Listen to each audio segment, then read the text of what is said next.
ಈ ಶೌರ್ಯ ದಿನ ಆಚರಣೆ ಮಾಡ್ಬೇಕಂತೇಳಿ ಅವರು ಡಾಕ್ಟರ್ ಬಿ ಆರ್ ಅಂಬೇಡ್ಕರ್ ಪ್ರತಿ ವರ್ಷ ಎಲ್ಲೇ ಇದ್ರು ಸಹ ಕೋರೆಗಾಂವ್ ಸ್ತಂಭಕ್ಕೆ ವಿಸಿಟ್ ಕೊಟ್ಟು ಅವರು ವಿಸಿಟ್ ಕೊಡ್ತಾ ಇದ್ರು. ಇವತ್ತು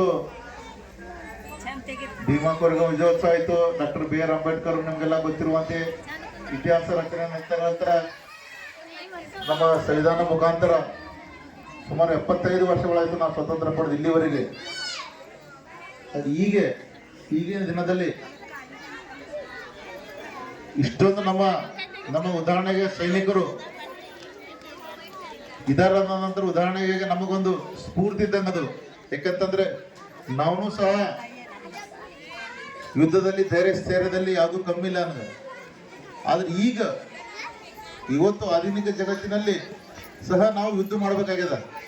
ಯುದ್ಧ ಏನು ಮಾಡ್ಬೇಕಾಗ್ಯದ ಅಂದ್ರೆ ಬರೀ ಅದು ಖಡ್ಗ ಹಿಡಿದು ಯುದ್ಧ ಮಾಡೋಕ್ಕಾಗಿಲ್ಲ.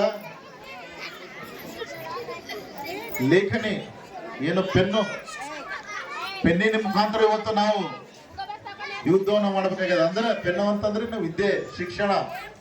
ಇವತ್ತು ಯಾರು ಶಿಕ್ಷಣದಲ್ಲಿ ಮುಂದೆ ಬರ್ತಾರ, ಓದ್ತಾರ ಅಥವಾ ಅದರಿಂದ ಜೀವನವನ್ನು ರಚಿಸ್ಕೋತಾರ, ಅವ್ರು ಇವತ್ತು ಯುದ್ಧ ಗೆದ್ದಂಗ. ಈಗ ಖಡ್ಗದ ಮುಖಾಂತರ ಇವತ್ತು ಯಾವುದೇ ರೀತಿಯ ಹಿಂದೆ ಅದ ರಾಜರ ಕಾಲದಾಗ ಮಾತ್ರ ಯುದ್ಧ ಮಾಡೋದು